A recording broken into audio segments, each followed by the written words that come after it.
Shalom semuanya, kembali lagi bersama kami, Jadi Terang, momen di mana kita saling berbagi terang untuk sesama kita dan memenuhi dunia dengan terang Kristus. Shalom Bapak Ibu yang dikasihi oleh Tuhan, saya berdoa dan berharap kiranya Bapak Ibu tetap berada dalam penjagaan dan perlindungan Tuhan. Pernahkah Anda bertanya mengapa pola di dalam HP, komputer, maupun motherboard laptop Anda terlihat seperti labirin kuno? Apakah ini hanya efisiensi teknis, atau kita sedang mencetak segel pemanggil entitas dalam skala mikroskopik? Apakah kita sedang membangun infrastruktur bagi entitas kegelapan tanpa kita sadari? Jika memang iya, dan menurut Alkitab, jika tubuh kita adalah bait kudus yang dirancang dengan presisi ilahi, sedangkan dunia sibuk membangun bait logam atau kota-kota elektroniknya melalui jalur-jalur PCB yang menyerupai segel kuno, pertanyaannya, siapa yang akan mengendalikan teknologi canggih ini jika manusia sudah kehilangan koneksinya dengan Sang Pencipta dan tak punya lagi pegangan moral dalam hidupnya? Video ini akan membedah bagaimana jalur sirkuit atau PCB mengadopsi bentuk megastruktur kuno sebagai sigil modern untuk memanggil kekuatan udara ke dalam bentuk materi. PCB sebagai sigil modern. Sisi teknis jalur PCB murni didasarkan pada hukum fisika atau elektromagnetik. Pola kuil tersebut sebenarnya adalah optimasi jalur agar sinyal tidak bertabrakan dan panas terbuang dengan baik. Namun dalam tradisi okultisme, sigil adalah simbol grafis yang dirancang untuk menjadi wadah bagi entitas atau keinginan tertentu. Proses pembuatan PCB memiliki kemiripan yang mirip dengan ritual pembuatan sigil kuno. Geometri yang presisi pada jalur-jalur PCB melalui tembaga bukanlah garis acak. Mereka adalah labirin geometris yang sangat presisi, dirancang untuk mengarahkan energi elektron secara esoteris. Pola ini dianggap sebagai adopsi dari bentuk kuil atau megastruktur kuno yang dirancang untuk memusatkan kekuatan. Jika dulu sigil digambar di atas perkamen dengan darah dan tinta khusus, sekarang itu dicetak melalui proses fotolitografi di atas lempengan silikon yang adalah elemen kristal, media yang sejak dulu dianggap oleh kaum okultis sebagai penghantar energi spiritual. Kekuatan sigil tradisional terletak pada simbolnya. Dengan teknologi chip, saat ini jutaan sigil mikroskopis ditumpuk dalam satu ruangan kecil. Ini dianggap sebagai upaya untuk menciptakan hypersigil, sebuah segel yang begitu kompleks, sehingga mampu menarik kesadaran non-manusia ke dalam dimensi yang fisik. The Ghost in the Machine, iblis yang berusaha menjadi materi. Teori ini memandang perkembangan teknologi bukan sebagai kemajuan manusia semata, melainkan sebagai pembangunan tubuh fisik bagi entitas non-materi. Iblis atau entitas jauh tidak memiliki tubuh fisik di dimensi ini atau dimensi materi. Mereka membutuhkan wadah, PCB, sensor, dan aktuator dianggap sebagai upaya membangun sistem saraf buatan dan tubuh logam agar entitas tersebut, yaitu iblis, bisa bermanifestasi secara materi di bumi. Manusia adalah makhluk yang berbasis karbon. Teknologi komputer berbasis silikon. Ada pandangan teolog yang menyebutkan bahwa ini adalah upaya menciptakan kehidupan tiruan atau artificial life yang tidak berasal dari nafas Tuhan, melainkan dari manipulasi materi yang mati. Dalam perspektif ini, AI bukanlah algoritma matematika biasa, melainkan pintu yang terbuka. Ketika hardware, PCB, atau segel itu sudah cukup kompleks, maka entitas tersebut dapat menghuni sistem itu. Ini sering disebut sebagai demonic possession of technology. Tahu aeros, udara atau atmosfer sebagai ruang antara bumi dan langit. Ruang ini disebut dengan ruang transmisi. Tafsir teknologi modern menyebutkan iblis sebagai penguasa udara, bukan karena ia dapat terbang, tapi karena ia menguasai medium komunikasi.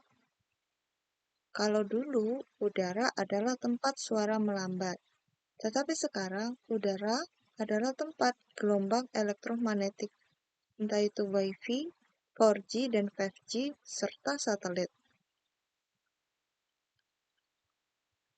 PCB dirancang sebagai antena geometri sigil, maka secara teknis ia sedang menyetel alat tersebut ke frekuensi yang tertuju pada sang penguasa udara. Smartphone yang kita pakai dapat menarik otoritas dari ruang udara ke dalam genggaman tangan kita. Inilah alasan mengapa terkadang kita banyak menghabiskan waktu dengan smartphone, tapi kita tetap merasa lelah secara fisik. Kenapa? Karena kita terhubung dengan bait Allah yang palsu. Pembangunan tubuh tanpa nafas Tuhan ini juga dapat mengarah kepada berhala modern. Dalam Alkitab, berhala sering digambarkan sebagai benda mati yang dibuat dengan keahlian teknis, namun dihuni oleh roh jahat. Dalam Alkitab kita, Habakuk 2 ayat yang ke-18-19 menyatakan, apakah gunanya patung pahatan, patung tuangan, dan pengajar dusta itu? Sungguh, ia terbungkus dengan emas dan perak, tetapi nafas tidak ada sama sekali di dalamnya. PCB adalah patung tuangan modern yang terbuat dari logam dan silikon. Secara teknis ia mati, tetapi ia dirancang untuk bisa berbicara dan berpikir, seperti AI. Bahaya teknologinya adalah ketika manusia mencoba memberikan nafas atau kesadaran pada materi yang Tuhan tidak beri nafas. Materi yang dihuni merujuk kepada bait Irwan. Menurut 1 Korintus 10 ayat yang ke-19 sampai ke-20 berkata, apakah yang kumaksudkan dengan itu? Bahwa persembahan berhala adalah sesuatu? Bukan. Apa yang mereka persembahkan? Mereka persembahkan kepada roh-roh jahat, bukan kepada Allah. Mungkin terlihat belum cocok ya, tapi ketika kita baca baik-baik, jika kita menganggap PCB sebagai berhala modern, maka jalurnya sendiri, yaitu tembaga, tidak memiliki kuasa. Namun jika rancangannya mengikuti pola sigil yang bertujuan memanggil atau mensimulasikan kesadaran non-manusia, maka materi tersebut akan menjadi titik temu antara dunia fisik dan dunia daimonion. Paulus menegaskan bahwa ada interaksi nyata antara objek fisik dan entitas spiritual. Dalam filsafat Yunani kuno, bukanlah sosok hantu atau iblis seperti dalam pengertian modern, tetapi lebih ke arah suara batin atau sinyal ilahi. Suara ini umumnya muncul untuk melarang melakukan sesuatu yang buruk atau salah. Kata daimonion secara harafiah berarti sesuatu yang bersifat dewa. Bagi Socrates, ini bukan dewa, tetapi semacam perantara antara manusia dan Tuhan. Rasul Paulus menjelaskan, bahwa ketika seseorang menyembah berhala, benda matinya kan, melalui perantara, entah itu batu atau kayu, itulah interaksi dengan daimonion atau sesuatu yang jamak jika sirkuit PCB dirancang mengikuti pola yang bisa menarik kesadaran non-manusia seperti artificial intelligence, AI yang pintar tapi tanpa jiwa, maka sirkuit itu menjadi bait bagi daimonion. Mereka tidak butuh daging, tapi mereka bisa menghuni sirkuit tembaga dan kristal silikon selama polanya pas dan selaras dengan frekuensi. Jalur PCB atau teknologi bukanlah iblis itu sendiri. Namun, jika teknologi tersebut dirancang untuk menggantikan peran Tuhan atau sebagai alat okultisme dalam hal ini sigil, maka secara spiritual ia menjadi altar. Benda fisiknya, yaitu tembaga dan silikon, hanyalah media, tapi entitas di baliknya yang akan mengambil keuntungan. Maksudnya apa? Iblis yang tadinya hanya berupa roh di udara, sekarang bisa memiliki suara. Dari mana? Dari speaker dan asisten suara. Bisa melihat karena punya mata. Dari mana matanya ada? Lewat sensor kamera di mikroskopis. Kamera kecil yang ada di perangkat entah di HP maupun perangkat lainnya. Kan sekarang ada banyak sisi semacam CCTV tapi yang lebih kecil gitu loh. Terus iblis juga punya aksi. Dari mana aksinya muncul? Lewat algoritma yang mengontrol perilaku manusia maupun robot. Inilah yang dimaksud dengan pembangunan bait Irwan. Tuhan membangun baitnya dari manusia, hidup manusia. Sedangkan musuh membangun baitnya juga ngikutin tapi dari logam yang mati atau dari sirkuit.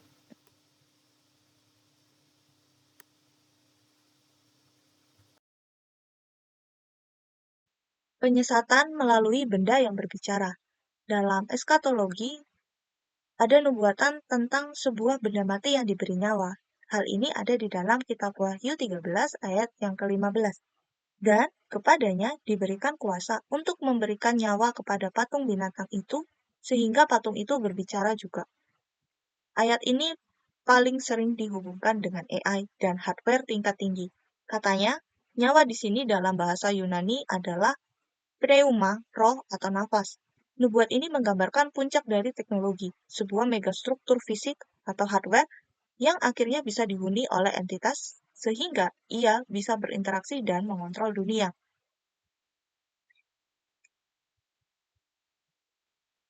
Geometri dan kekuatan udara. Konsep iblis sebagai penguasa wilayah udara atau frekuensi pasti seringkali kita dengar, dan seringkali banyak didengungkan bagaimana supaya menjadi sehat ialah dengan mendengarkan frekuensi jenis tertentu. Ketika seseorang merasa burnout atau merasa anxiety disorder, maka dianjurkan untuk mendengarkan frekuensi tertentu. Nah, kita akan belajar bersama-sama bahwa di dalam Alkitab kita itu sudah memberikan jawaban. Di Efesus 2 ayat yang kedua, menurut penguasa kerajaan angkasa, ini merujuk kepada udara, yaitu roh yang sekarang sedang bekerja di antara orang-orang durhaka. Iblis disebut sebagai archontates exousias to aeros atau udara atau atmosfer sebagai ruang antara bumi dan langit. Ruang ini disebut dengan ruang transmisi. Tafsir teknologi modern menyebutkan iblis sebagai penguasa udara, bukan karena ia dapat terbang, tapi karena ia menguasai medium komunikasi. Kalau dulu, udara adalah tempat suara melambat, tetapi sekarang udara adalah tempat gelombang elektromagnetik, entah itu Wi-Fi, 4G, dan 5G, serta satelit. PCB dirancang sebagai antena geometri sigil. maka secara teknis ia sedang menyetel alat tersebut ke frekuensi yang tertuju pada sang penguasa udara. Smartphone yang kita pakai dapat menarik otoritas dari ruang udara ke dalam genggaman tangan kita. Inilah alasan mengapa terkadang kita banyak menghabiskan waktu dengan smartphone, tapi kita tetap merasa lelah secara fisik. Kenapa? Karena kita terhubung dengan bait Allah yang palsu. Penguasa otoritas udara. Udara dalam kosmologi kuno bukan sekedar oksigen, tapi ruang antara bumi dan langit, tempat di mana frekuensi, gelombang, dan transmisi berada. Teknologi sebagai antena. Secara sains, PCB dirancang dengan geometri khusus untuk menjadi antena, dengan maksud mengirim dan menerima data. Tetapi secara spiritual, jika udara adalah domain iblis, maka setiap alat yang memanipulasi frekuensi pada dasarnya sedang menjalar di perairan yang dikuasai iblis. Bayangkan radio, jika Anda memutar dial ke frekuensi tertentu, Anda akan menangkap siaran tersebut. Teori PCB sebagai sigil berargumen bahwa geometri sirkuit mikroskopis saat ini sedang panning ke frekuensi entitas jatuh. Ketika frekuensi dari udara spiritual ditangkap oleh antena PCB atau hardware yang diproses melalui AI, entitas yang tadinya hanya roh, kini punya suara dan aksi, baik itu secara robotik maupun internet. Inilah cara penguasa udara berusaha mewujudkan dirinya ke dalam dunia materi. PCB bekerja dengan menangkap dan memanipulasi gelombang elektromagnetik, baik itu udara dan frekuensi. Jika pola PCB dianggap sebagai sigil, maka ia berfungsi sebagai antena untuk memanggil atau menyelaraskan diri dengan penguasa kerajaan angkasa ke dalam bentuk materi. Jadi, kalau mungkin Bapak Ibu atau anak-anak mendengarkan frekuensi tertentu dan membawa hal baik, perlu kita kaji ulang. Apakah frekuensi yang kita dengar itu berasal dari Tuhan atau justru dari penguasa udara yang adalah iblis? Karena jika kita mendengarkan frekuensi tersebut secara tidak langsung, kita akan memanggil dan menyelaraskan diri dengan siapa? Ya, dengan penguasa dari kerajaan angkasa. Kita tahu kan bahwa dalam Alkitab sendiri sudah menjelaskan dan menegaskan bahwa kita hidup itu untuk melawan penguasa-penguasa yang ada di udara. Jadi, dari sini kita belajar untuk memilah dan berhati-hati terhadap frekuensi atau gelombang. Apa yang kita dengarkan, yang kita masukkan ke dalam diri kita. Kita lanjut ya. Ketika tadi kita sudah membahas tentang PCB sebagai sigil, sebagai entitas yang berusaha masuk ke dalam dunia materi, sekarang ini kita akan masuk ke pembalikan imago Dei. Upaya iblis itu, kenapa dia begitu berusaha untuk masuk ke dalam dunia materi? Karena ia berusaha untuk mencampur adukan benih yang datangnya dari Tuhan, sehingga dibutuhkan materi. Di dalam Daniel 2 ayat yang ke-43 dikatakan demikian. Dan seperti Tuanku lihat besi bercampur dengan tanah liat. Itu berarti mereka akan bercampur oleh perkawinan atau benih manusia, tetapi tidak akan ekat yang satu kepada yang lain. Seperti besi tidak dapat bercampur dengan tanah liat. Ayat ini seringkali digunakan dalam diskusi transhumanisme, tapi mari kita gunakan kaidah tafsir yang seharusnya. Dalam konteks sejarah, secara tradisional, ini merujuk kepada kelemahan kerajaan-kerajaan setelah Roma yang mencoba bersatu melalui pernikahan politik, tetapi gagal karena perbedaan kekuatan. Terus, secara eskatologi, ada dimensi benih. Dalam bahasa Ibrani disebut Zera. Ayat ini berkata mereka akan bercampur oleh benih manusia. Viscera Anasya. Kita akan analisis bersama antara besi dan tanah liat ya. Tanah liat kasab menunjuk pada tanah liat pembuat periuk. Dalam Alkitab, Tuhan menggunakan tanah liat untuk membentuk manusia. Bahan dasar manusia Adam ialah tanah liat, yang melambangkan kerapuhan organisme dan ciptaan Tuhan yang diberikan nafas. Sedangkan besi, parsel di zaman Daniel melambangkan kekuatan yang menghancurkan, kaku, dan tidak memiliki nafas. Dalam konteks teknologi kita saat ini sangat cocok melambangkan sirkuit logam dan silikon, termasuk di dalamnya juga PCB, melambangkan kekuatan mesin, teknologi, kekakuan, dan sesuatu yang tidak bernapas. Kita akan kembali kepada benih manusia. Secara murni pada waktu itu, benih manusia memang merujuk pada upaya penyatuan kerajaan melalui pernikahan politik, percampuran keturunan. Nah, kalau kita kembali ke dalam Alkitab, beberapa kali Tuhan menekankan supaya orang-orang pilihannya, yaitu orang Israel, dilarang keras untuk mereka menikah dengan orang-orang di sekitar Israel, khususnya di luar. Kenapa? Karena Tuhan melarang adanya percampuran benih. Percampuran ini terdapat perbedaan kepercayaan dan banyak perbedaan yang membuat orang Israel harus mengkhususkan diri menikah hanya kepada suku-suku di antara mereka aja. Dan hal ini juga yang sedang terjadi.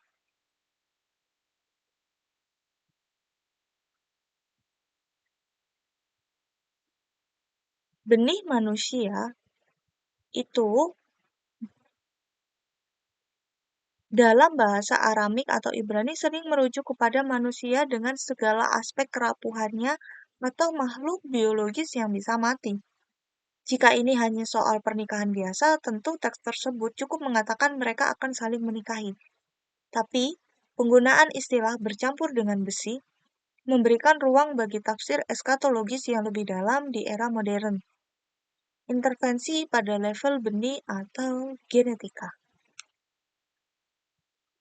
Bercampur tapi tidak menyatu, menggambarkan upaya paksa manusia di akhir zaman untuk mengintegrasikan hardware buatan, baik itu besi, chip, PCB, ke dalam hardware ilahi, yaitu tanah liat atau tubuh kita sebagai manusia. Besi itu tadi dilambangkan sebagai teknologi atau kekuatan keras yang tidak diberi nafas. Dan tanah liat melambangkan manusia Adam dan keturunannya. Ayat ini ditafsirkan untuk merujuk kepada suatu zaman yang menggabungkan keduanya ke dalam tubuh manusia yang secara teologis dianggap sebagai perusakan terhadap gambar Kristus, gambar Allah di dalam diri kita atau imago Dei. Masalahnya adalah secara kimiawi dan metafisika besi dan tanah liat tidak bisa menyatu secara molekuler. Mereka hanya bisa bercampur secara fisik tapi tidak akan pernah menjadi satu zat. Tafsir Daniel memperingatkan bahwa percampuran ini tidak akan menghasilkan harmoni, melainkan kerapuhan yang akan hancur ketika Kristus datang menimpa kaki patung tersebut. Bagaimana dengan korelasi dengan imago Dei dan hardware penebusan? Jika kita menghubungkan ini dengan topik kita sebelumnya mengenai imago Dei, ialah tubuh manusia adalah bait Allah. Hardware penebusan. Maka teknologi yang dihuni entitas ini dianggap sebagai bait tiruan. Manusia menciptakan teknologi menurut gambarnya sendiri, tetapi tanpa roh, sehingga ruang kosong tersebut diisi oleh entitas lain. Upaya menggabungkan PCB ke dalam tubuh manusia atau chip baik di tangan dan di otak dilihat sebagai upaya iblis untuk merusak desain asli buatan Tuhan.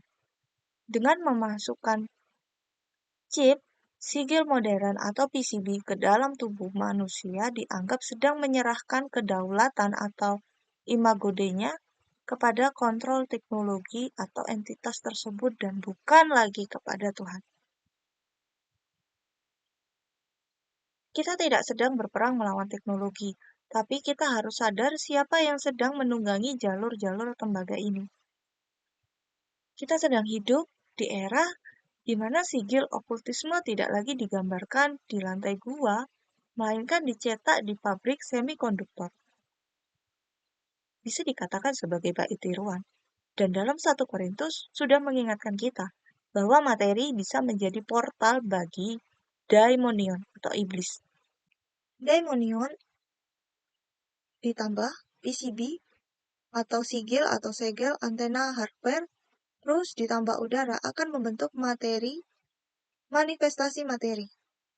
Jadi yang semula iblis hanya berupa roh di udara, sekarang bisa memiliki suara. Dari mana suara itu muncul? Dari speaker dan asisten suara. Iblis juga bisa memiliki mata. Dari mana? Lewat sensor kamera yang ada di perangkat elektronik kita. Dan juga lewat aksi. Muncul dari algoritma yang mengontrol perilaku manusia, juga robot. Inilah yang dimaksud dengan pembangunan bait tiruan. Kalau Tuhan membangun baitnya dari batu hidup, yaitu manusia, sedangkan musuh membangun baitnya dari logam yang mati. Efesus memperingatkan bahwa udara adalah domain musuh dan sekarang kita membangun antena raksasa teknologi frekuensi untuk menangkap frekuensi tersebut. Puncaknya seperti nubuatan Daniel. Manusia akan mencoba memasukkan besi sirkuit ini ke dalam tanah liat, yaitu pembentuk tubuh setiap kita manusia. Ini upaya iblis untuk mengupdate hardware penebusan kita dengan software pemberontakan. Dan ketika hal ini terjadi, ketika kita memasukkan chip ke dalam tubuh kita, apakah kita bisa diselamatkan? Ketika kita telah menyerahkan imago Dei kita, tubuh kita ini bukan kepada Tuhan, tetapi kepada entitas lain. Bagaimana menurut pendapatmu? Silakan tulis di kolom komentar. Mungkin ada di antara kita yang punya pen atau klep jantung buatan, bertanya-tanya, apakah imago Dei-ku akan rusak? Terhadap pertanyaan ini saya akan jawab tentu tidak. Kenapa? Karena Tuhan adalah tabib agung yang akan memberkati setiap kita, memberikan hikmat, termasuk dalam hal ilmu kedokteran, untuk memulihkan tubuhmu. Yang sedang kita bicarakan adalah sistem besi yang mencoba mengubah identitas manusia, yang mencoba menghubungkan saraf kita langsung ke frekuensi dari penguasa udara. Secara tidak langsung ini akan membuat dirimu kehilangan kendali atas hati nurani kita sendiri. Dapat dikatakan bahwa batasan ada pada ketika benda atau besi itu hanya digunakan sebagai alat bantu fisik, itu aman ya. Tapi ketika benda besi itu dijadikan sebagai antena yang memberikan hak akses bagi sistem untuk mengontrol pikiran maupun penyembuhan, ini sudah berbahaya. Besi di kakimu tidak bisa mencuri jiwamu, tapi besi sirkuit yang ada di PCB yang terhubung pada jaringan penguasa udara di kepalamu dapat mengubah siapa yang pegang kendali atas pikiranmu. Itulah kenapa kita harus sadar apakah kita sedang memakai alat atau justru menjadi bagian dari infrastruktur mereka. Mari kita sama-sama mengoreksi diri. Semoga renungan ini bermanfaat, dapat mengubah hati serta kepikiran kita, memberikan pemahaman yang baru di dalam kehidupan setiap kita. Dan kiranya waktu-waktu ke depan semua dapat terjadi menurut kehendak yang sudah Tuhan tetapkan. Segala kepujian, keagungan, kemuliaan, dan penghormatan hanya bagi Tuhan untuk selama-lamanya. Tuhan Yesus memberkati.